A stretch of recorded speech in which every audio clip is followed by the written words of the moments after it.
The left is losing the media war. When I say left, I mean the real left, not these center-right liberals who are also losing the media war to the right. By the left, I mean the democratic socialists and everything further left. We are losing the media war. Liberals dominate legacy media, the same legacy media that has shown time and time again that we cannot trust or rely on them. The right, however, dominates new media. While I've stated many times that the real power of the left comes from in-person community action, this does not mean that the media is unimportant. We live in the digital era, an era characterized by social media, instant gratification, and free-flowing education and entertainment, all within our very fingertips. There will be no revolution, no class consciousness, and not even any reformative changes if we don't adapt our approach to match this era. So how do we begin to compete against the liberals, conservatives, and corporations to win the media war? First, we need to be clear on what media is.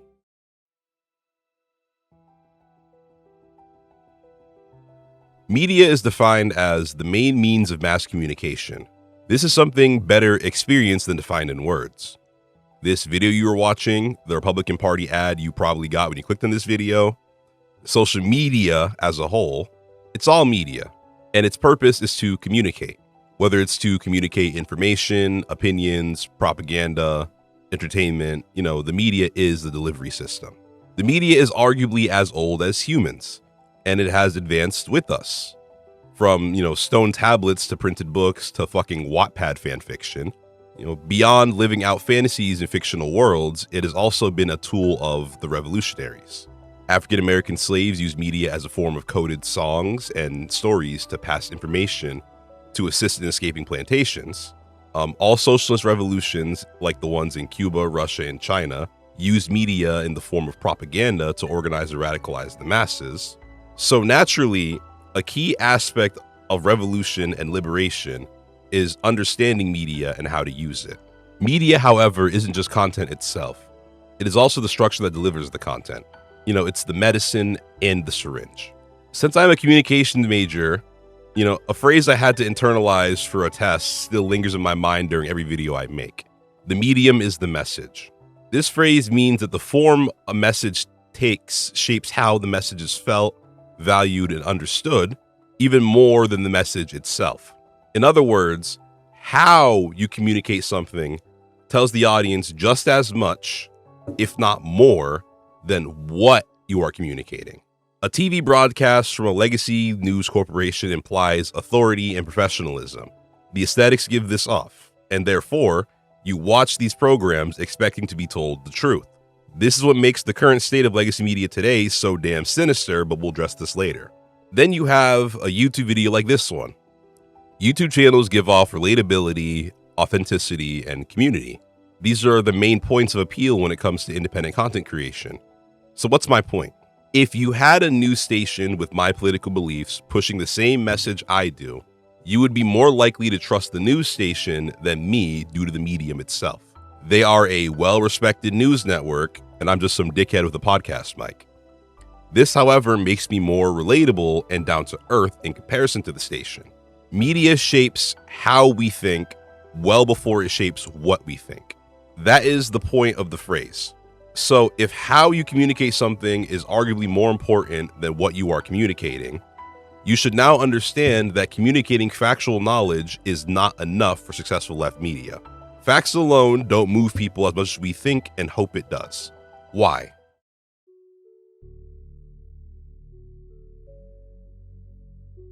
Another name I had to remember to pass the communication class is Edward Bernays, the father of modern PR, public relations.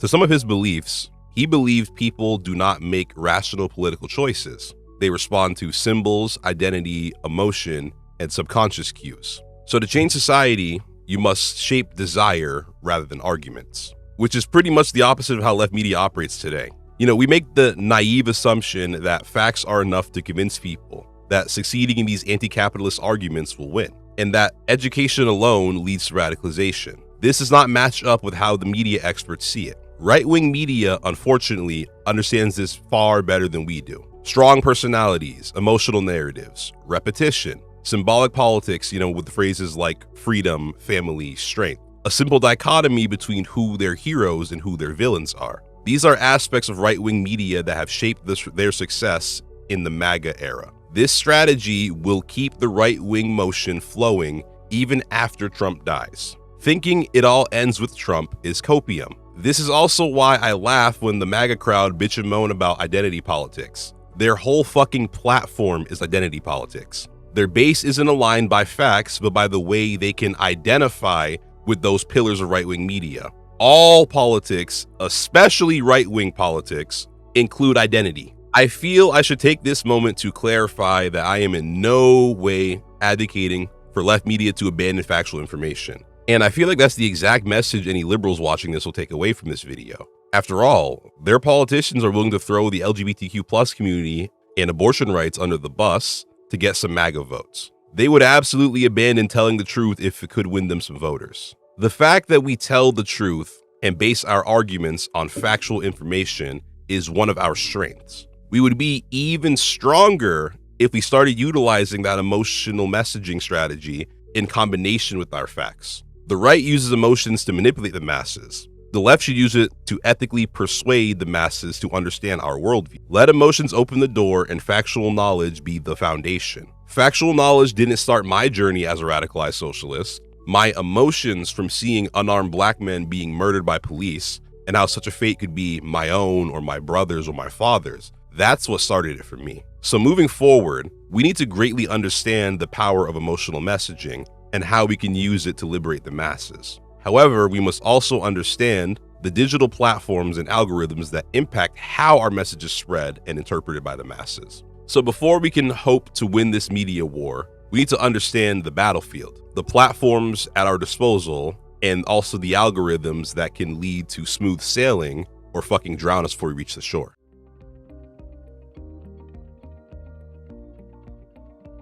One of the first lessons I learned from being a left creator is the way that the algorithm treats you like a virus in comparison to the way they glaze the right wing. Unpopular opinion though, while it certainly feels like this is an attempt by the owners of these platforms to simply silence the left to prevent it from radicalizing people, I think there's another aspect of the story being overlooked. Social media platforms are not neutral forums for expressing your thoughts. Maybe that's how many of these platforms started, but right now that's just a mask it wears. No, the true purpose is, and at this point will always be, profit. So they reward content with more profitable attributes. YouTube rewards content that specializes in consistency, personality, watch time through audience engagement time, and things that just resonate emotionally. Then there's TikTok, which rewards content with, short emotional spikes, dopamine, serotonin, that irresistible instant gratification, And every individual platform has certain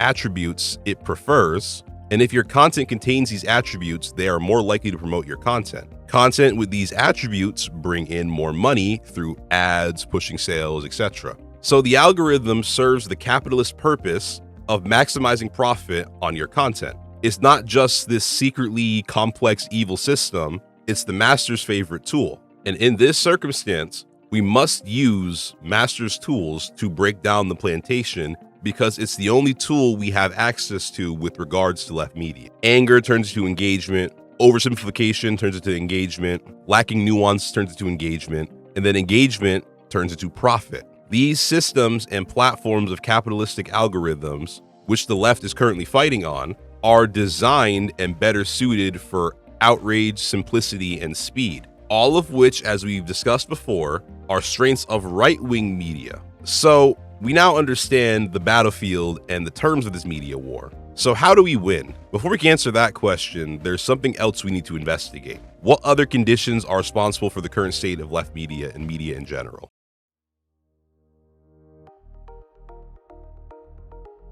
No self-respecting socialist should trust any legacy news corporation. Liberals point at Fox News, objectively the worst of the rotten fruit due to the propaganda, but we can't conveniently act like the others are any less corrupt. CNN, NBC, ABC, New York Times, Washington Post, we can't afford to trust any of them. Why? A little weird thing I did as a kid was I used to look and see what companies owned what products. Curiosity, This is how I found out that PepsiCo owns damn near every chip brand and 3 fast food restaurants. So let's indulge that inner child and see who owns what in regards to this media. CNN is owned by Warner Bros. Discovery. MS Now, MSNBC, is owned by Comcast. ABC is owned by Disney. The board of directors for the New York Times has current and past affiliations with other corporations, GoDaddy, Pandora, Roblox, Airbnb. And Jeff Bezos owns the Washington Post. What's the point? How can you reasonably trust the news you receive from platforms whose end goal is profit? You can't. Many people think that the combination of education and entertainment is the most dangerous threat within the media today, but I think it's the fact that the biggest news companies are all owned by billionaires and capitalistic shareholders. Working class people rely on these platforms for their information. They will never receive news that promotes the positivity of unions, the positivity of taxing the rich, or any of the much needed anti-capitalist rhetoric because they are capitalist institutions. These platforms are also responsible for aligning with the American empire and manufacturing consent to commit atrocity. That was a funny slip, but the point still stands.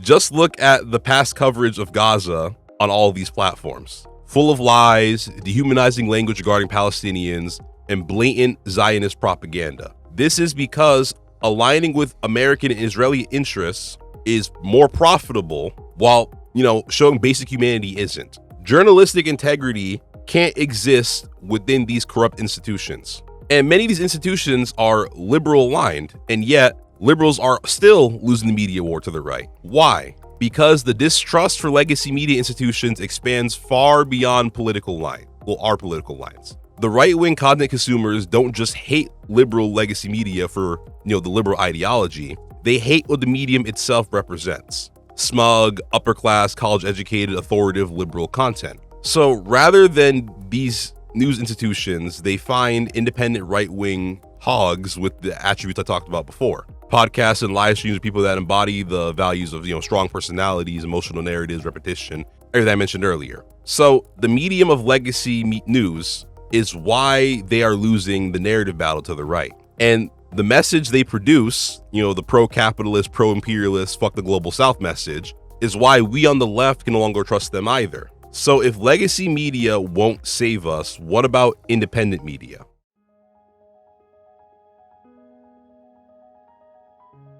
This channel and every channel is not truly independent left media. Every left streamer, every left TikToker, podcaster, writer, none is truly independent. We need to address this current illusion of independent left media. We all have to answer to another multi-billion dollar corporation. Google cuts us YouTubers a check. Amazon cuts the Twitch streamers a check. Meta cuts the Instagram pages a check. If they even make money. I don't know if they make money. But you get the point. We are still slaves to being profitable for the platform owners, because if we aren't, we won't get the promotion we need to reach the masses. If we want to make content about an important topic that they don't want us to cover, they will drown the content out as much as possible, especially regarding war and genocide, because it's not advertiser friendly. It's ironic that corporations don't want us to be able to profit from giving the much needed coverage of genocide, but will willingly profit from genocide itself. Weird. But so long as we rely on these platforms for sustainability via income and outreach, we need to abide by their rules and appease their algorithms. Either that or face shadow bans, demonetization, and algorithmic suppression, all things that can directly harm our goals of reaching the masses. We don't just need to flood these platforms with more quality content. To truly win the media war in the end, we must also seize the means of mass communication via the platforms themselves, or at least begin building new and promoting existing, truly independent left media platforms. There is no independent left media unless we own the platform itself. The illusion of independent left media isn't just about who owns the platform. It's also about whether the content in question can truly be called left. We don't just have an independence problem. Left media has an imposter problem as well.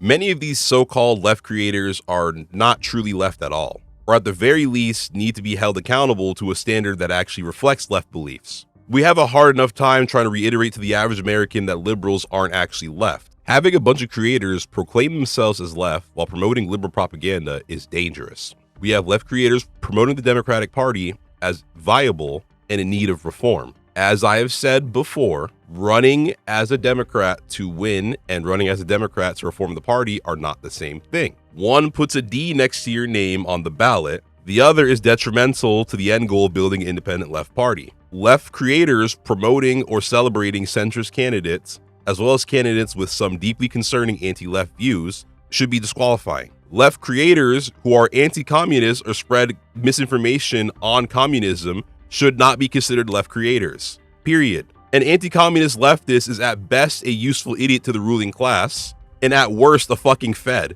Critiques of communist parties and leaders are perfectly valid, and I actually encourage it. But straight up antagonism towards communism is not and never should be considered left. This is the bare minimum. Many left creators are simply progressive liberals. Some mean well, some are just misguided, and there's some who are purposely there to funnel the revolutionary energy back to the Democratic Party. They probably get paid to do it, I'm not sure. Regardless of intent, all of them are counter-revolutionary. They water down left ideology. They refuse to put in an honest effort into researching Marxist theory before speaking on it to their impressionable fan base. But the real litmus test will be the elections for 2026 and 2028. Pay attention to what candidates these so-called left creators promote, the things they make excuses for, the way they treat third-party socialist candidates, all of that. And that's all I have to say about the fake left creators. But what about the creators who are actually aligned with the left ideology?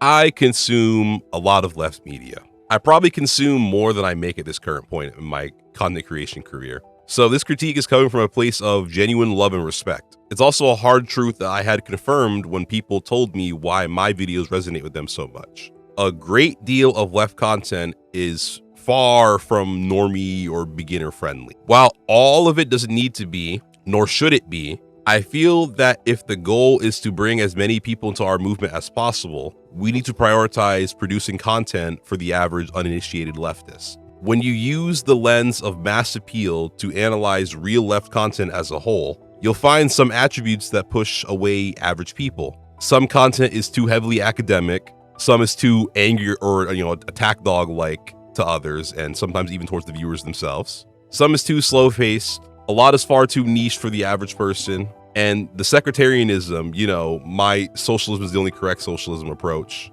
is a turnoff for many, including myself. Once again, many of these things are not inherently bad or detrimental to the left media. Quite the opposite, actually. We still need that heavy academic content. We need attack dog creators who make the capitalists, imperialists, and racists uncomfortable. We need investigative left content that feels slow to the average viewer. Even the niche content helps open the doors to leftism in niche fields. Everything, except for sectarianism, because fuck that, has a necessary spot in the left content sphere. And my critique is not meant to chastise or disregard these creators. I love them, and they're my comrades after all. But when we look at it from the goal of building a mass left movement, we need people who can cast wide nets. Who is the biggest creator the left has and why? Hassan's content takes aesthetics, personality, and simplicity that come with mass appeal. Absolutely don't agree with him on all the time, but he does far more good for the left than bad. So imagine what we as the left could do with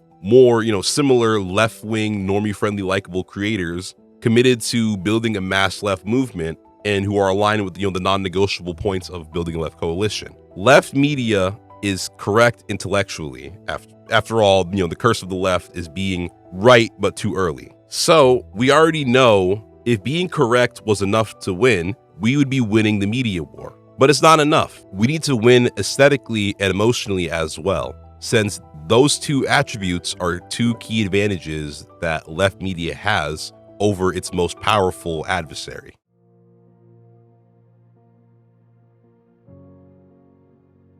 Reminder, our biggest competition for building up left media is the liberal media. The majority of legacy media exists to promote liberal capitalist propaganda, and their target audience is the Democratic voter base, the same voter base that I, in previous videos, stressed the importance of appealing to. In this fight, we are extremely disadvantaged, and I mean extremely disadvantaged, Since the goal of mainstream liberal media is profit, we will never be able to match them in pure resources. No matter how much money we have as a collective pool, no matter how much money we as a collective pool together, it could never compete. They will always beat us in funding or production value, access to studios, professional training, and of course, the big one, institutional support. These advantages are key pillars of how legacy media has the corporate polish that many viewers associate with, authority and professionalism. We would need to generate millions of dollars regularly to match this. And there's no way to do so logically or ethically. Even if we magically managed to do so, that money would better serve other purposes, like actually feeding people. So we can never accurately mimic legacy news media. And honestly, we shouldn't try. When I first started this channel, I had the naively ambitious goal of building a socialist CNN. Even if it were possible, this is not the goal that we should strive for. Remember, the way you push a message matters more than the message you are pushing. So if we leftists advocate against capitalism, authority, and corporatism, then mimicking the aesthetics of a news platform that represents all of these things will actually have the complete opposite impact. We might be able to attract some people who value the respectable aesthetics of corporate news media, but our focus should be on down-to-earth content, since we're pushing a down-to-earth ideology. So if corporate CNN-like aesthetics should not be the end goal, how do we build the independent left media ecosystem that is strong enough to combat liberal and conservative media?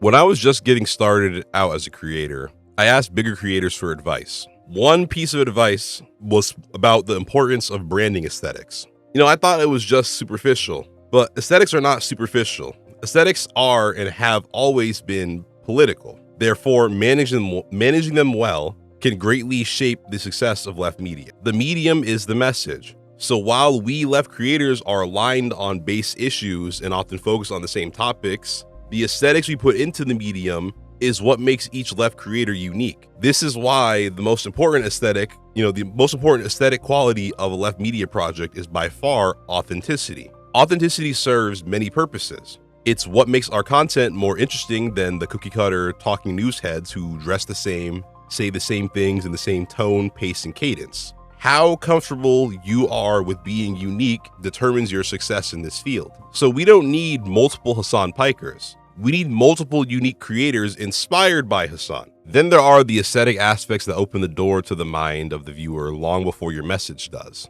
Cinematic visuals, narrative pacing, content that resonates emotionally, being funny, but most of all, like I said earlier, being a relatable human. Leave the corporate aesthetics to corporate news. Create your unique visuals, cadence, and perspective. Another thing that corporate media tends to not utilize is emotional messaging. Let's talk about that some more.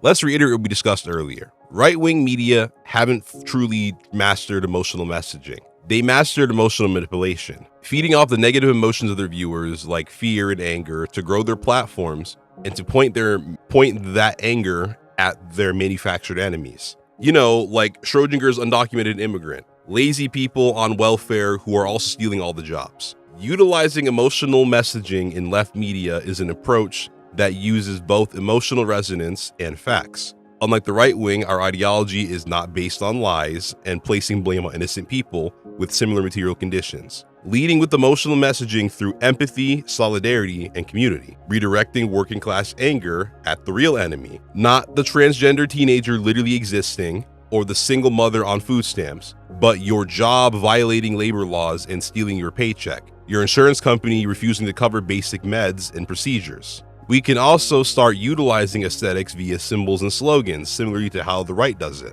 I used to think that symbolism was inherently distracting and served no purpose beyond that, but symbols and slogans are a tool that connects the political revolution with the cultural one. MAGA is just as political as it is cultural. Even the most evil groups have shared symbols and uniforms because it builds community in a really fucked up but powerful way. We could use these tactics for good.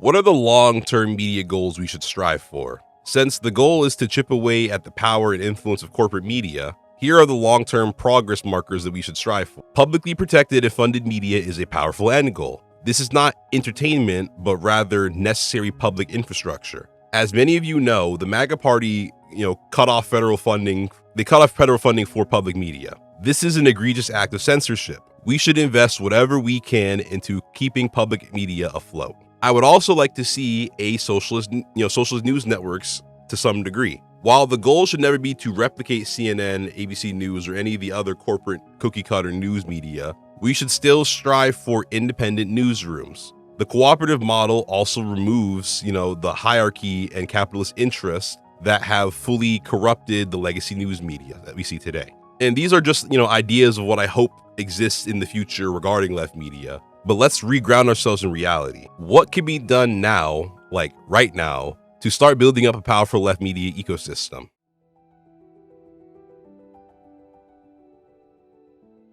The best actionable steps that we can all take to empower left media all simply boil down to providing individual support to your favorite creators. Watch their content to completion, like, comment literally anything, and share with people. I'm also going to do my part as a creator to uplift some smaller left creators. There are many talented people who have yet to make their first video, and the left media environment and movement would greatly benefit from their unique contributions. If that applies to you, make your first video, then tag me. I will help you in any way I can. If you have a few loose dollars to spare, you should also consider helping the creators out through Patreon. A little goes a long way, especially with how Google likes to play with people's money. And I know many people get upset with left-wing creators for asking for financial support. And I completely understand not having it. The majority of the country doesn't have two nickels to rub together. But here's the point. The corporate news organizations spend millions. You don't think it's a little crazy to shoot down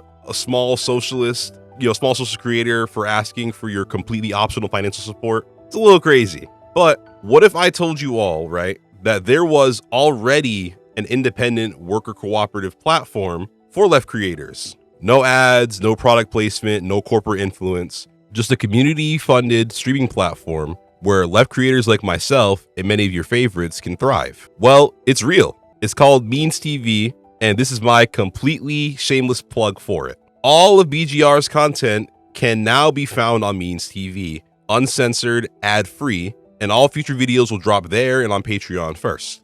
There's news, documentaries, and lots of creative, unapologetically anti-capitalist content released on there every single day. Black, Green, Red joining Means TV was something in the works for a while. It was a no-brainer as a socialist creator seeking independent left media platform. I am proud and excited to be a part of it. So if I successfully sold you on it, you can sign up with the link in the description to get 20% off your first month or 20% off your first year. And the monthly subscription also includes a 7-day free trial. So give it a try. But Patreon, Means TV, building communities of support for left media, these actions and platforms are the backbone for building a mass left media ecosystem. We should dedicate any time or effort we can spare to developing these. However, before we go, there is one final point I would like to make, outside of the overtly political content.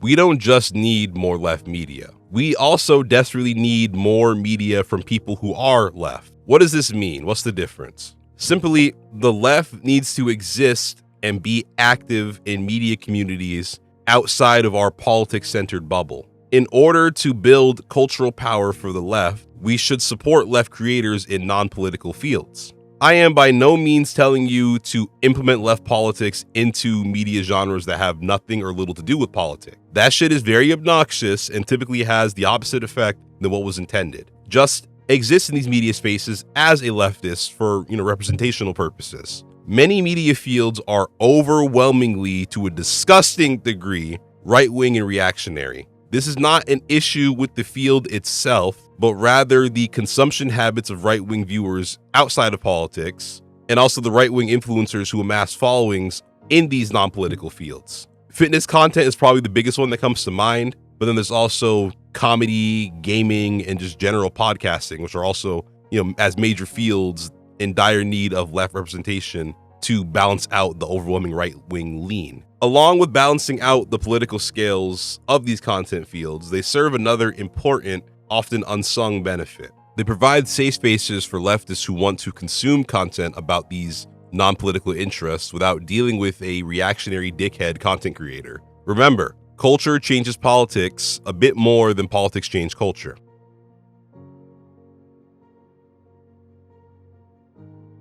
I envision a bright and beautiful future for left media. It's no pipe dream. It's a realistic future being built as we speak. A diverse landscape of left media projects, authentic creators, and finally destroying the hegemony of corporate media. A future where the masses no longer trust media owned by their oppressors. A future that addresses a common critique. To what end? To what end is left media being created for? We must also stay true to the goal of liberating the masses through promoting class consciousness and teaching socialist theory through our digestible, entertaining content. This is part of the political struggle, a key pillar of it, mind you. So, viewer, it is important that we maintain hope, maintain solidarity, and we do everything in our power to ensure that left media can be both liberal, conservative, and also corporate-owned media. Anyway, I think that's it from me. If you enjoyed this video and would like to see more, like, comment, subscribe, comment your thoughts. Who's your favorite left creator besides me, of course? Once again, special thanks to Means TV. Use my link to support this independent anti-capitalist platform. And that's very much needed in today's political climate. That's all. Peace.